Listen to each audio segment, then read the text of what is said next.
Welcome to the very first round of the Pauper daily event. This is our first daily event since the bannings, and we're going to be on the draw here. And I'm not sure if we want to keep this hand. We have a turn 2 Frogmite, a Hover Guard with a land, it looks like. I think it's keepable, but it's a little borderline, especially with this being off color. But we're going to try it out.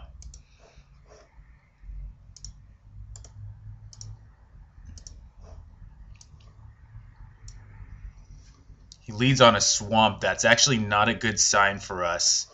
Our deck is a little soft to mono black. So we're going to go ahead and lead on Springleaf Drum, and we'll play the Vault.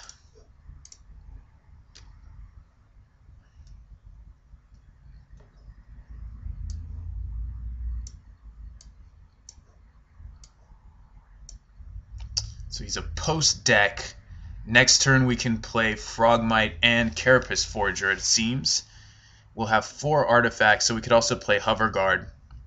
But I think Forger's just going to be better. It's a faster clock here. Next turn we might be able to dump everything out. Okay. Let's do it. We might be able to come out of the gates very fast and keep the opponent from being able to do anything.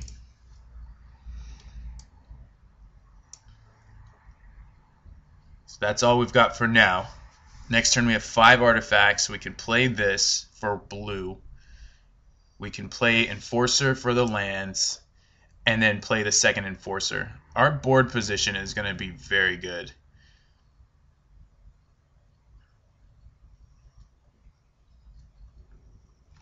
We draw a Terrarian, which actually gives us 6 artifacts. We'll have 5, 6.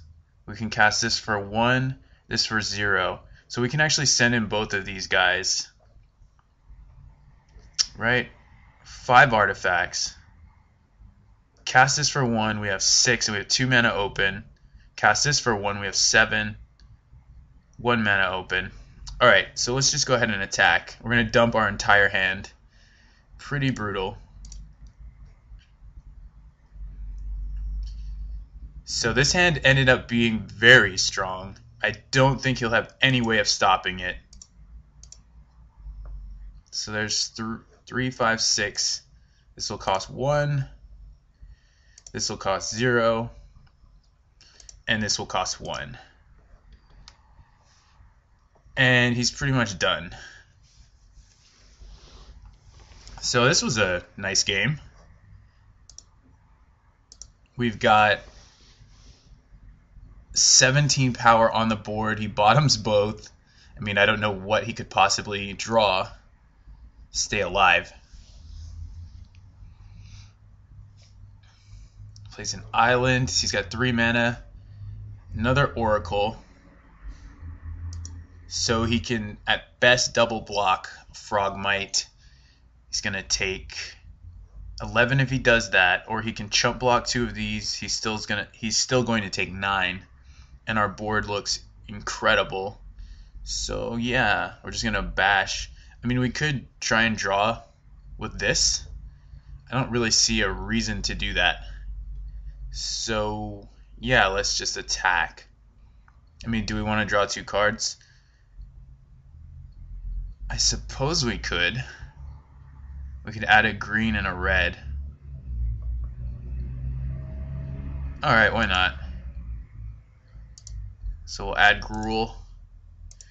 Draw a card. There's a Forger, so we'll just go ahead and cast that. We'll send in with everybody. And he's either going to take 9 or he's going to take...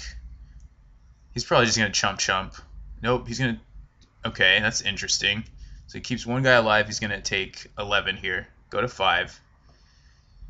And yeah, I guess we might as well just play the Frogmite. He's not going to have anything that'll wipe the board, so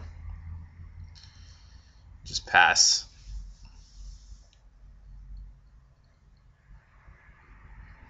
So we take game 1, so that's a big burden lifted off of our shoulders here. Let's go ahead and go to our sideboard.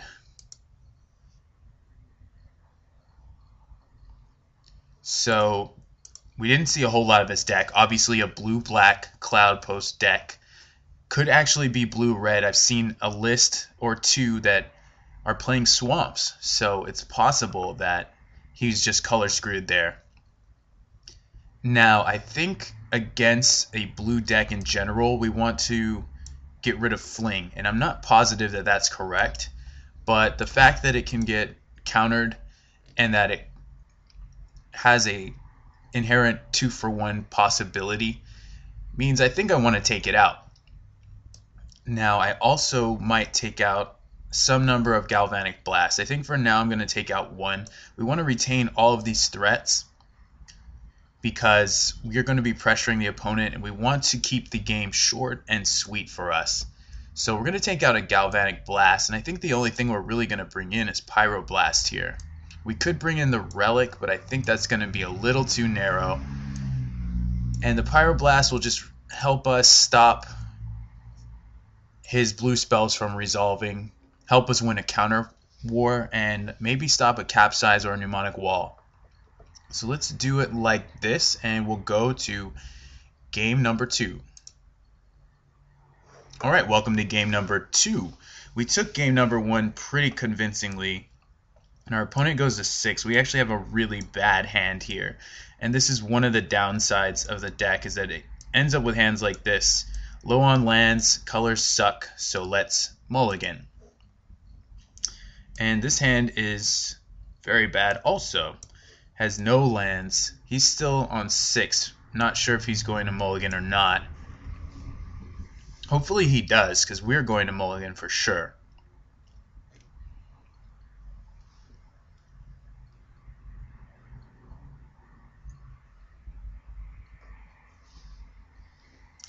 And not a lot else to say here. This hand is just completely unplayable. With a land, we have to hit runner lands, and that's no guarantee. And he goes to 5. We're also going to go to 5. And this one I think we're going to have to keep. He's keeping as well. Any land kind of puts us in business here. He leads on a Glimmer Post, so perhaps we can stay in this game. That kind of means that his colors are going to be off. I think he may have just drawn that swamp simply because, well, now we're kind of screwed because we don't have a land here. We can't activate this, and we don't have enough mana to cast anything, so we're going to have to pass. But I think he might have just ripped that land off the top. Kind of hard to say. Yeah, he's just going to pass, so we might actually be in this game at some point. Not yet, though, so we're just going to have to pass again. And maybe we'll just keep doing this for a while. Okay, we draw a Pyroblast, so that doesn't do anything. So next turn we have to decide what it is we want to essentially discard. Nope, we draw the land. So we have a couple choices here. We can sack the Terrarian,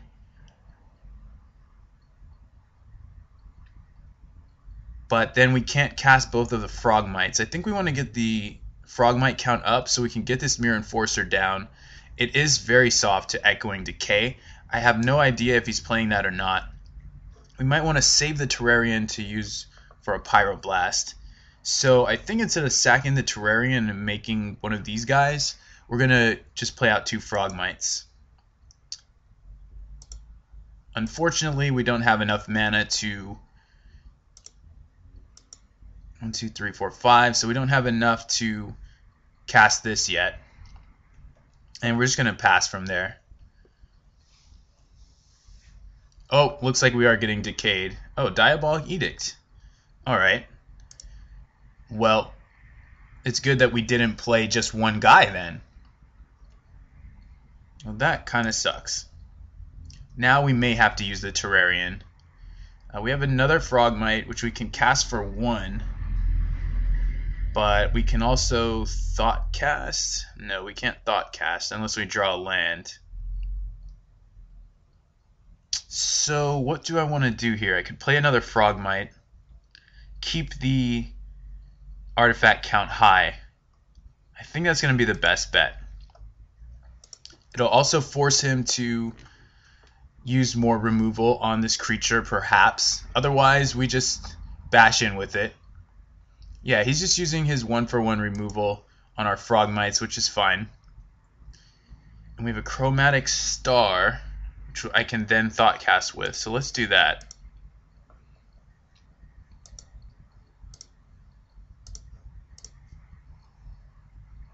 I'm going to draw 3 cards here. Sorry about that. Misclicked that.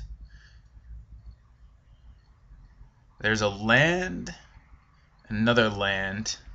So we can leave up Pyroblast. We have 4 artifacts. I think that's going to be our play. Next turn we might be able to go crazy.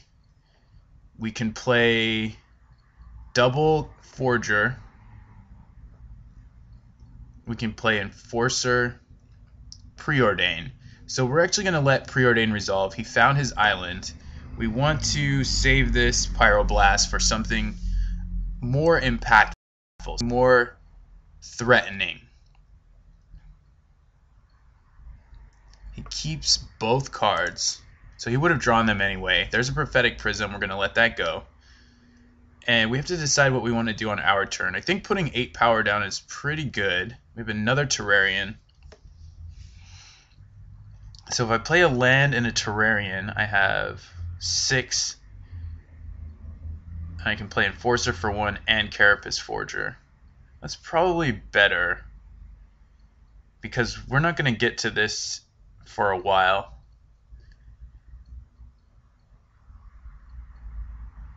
Okay, I think we do that. So we want to do the Enforcer part first. So that's 5, 6, Enforcer. Now let's draw a card to make sure it's what we want to do. We'll add Gruul again.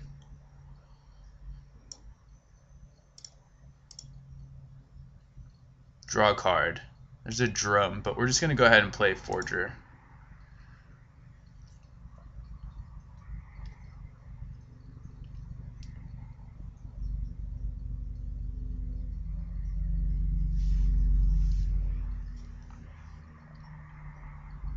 So he's going to evoke Muldrifter. That's a pretty good sign that he's a little desperate. He doesn't have a chance to hard cast it. And he has 1 mana, so maybe an Innocent Blood. So here we have to no, it's a Preordain, so that's going to happen. But he's going to take 8. And then we put another 4 power, and so on and so forth. Bottom. Good for us. So again, we need to plan out our turn here. We also draw a Galvanic Blast. I think we just want to dump everything by going Springleaf Drum, playing a Tog, and then playing Forger. And that puts the most power on the board. It doesn't leave up Pyroblast or Fling. He actually could have something like Mnemonic Wall or Muldrifter, but I think it's just going to be the most threatening here. So yeah, let's just empty most of our hand. I'm going to go for broke.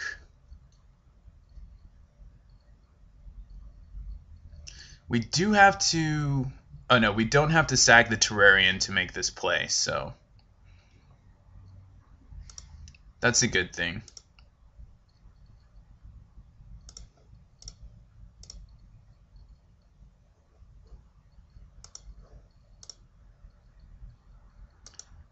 And if he makes us sacrifice a creature, we might actually sacrifice a Tog. Simply because right now it can do 3, 5, 7, 9, 11, 13, 15. That's actually pretty good. We can actually just Galv Blast this out of the way and go for the victory. Or Pyroblast it out of the way. But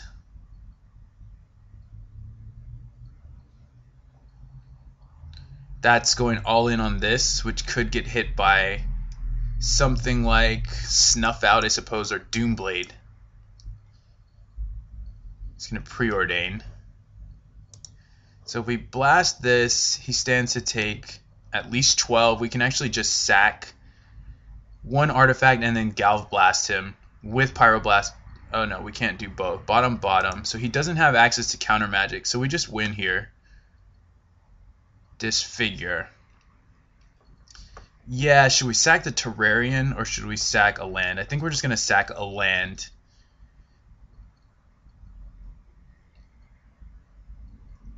And he played a land, so yeah, let's just go ahead and sack the Darksteel Citadel.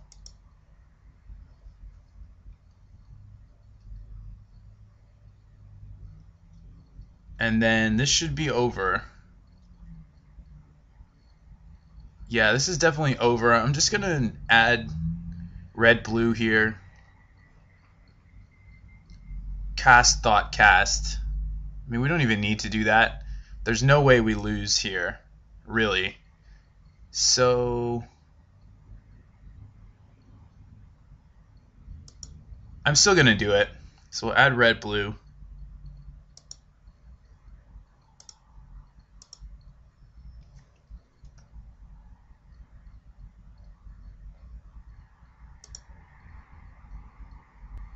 Pyroblast you.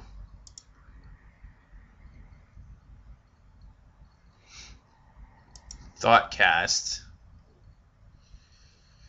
And what we'll do here is we'll attack, we'll make him take 15, and then we'll Galv Blast him.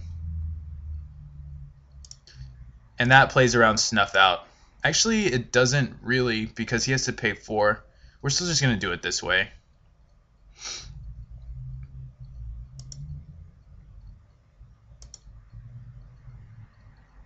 So that's 15. Yeah, let's just do it like this.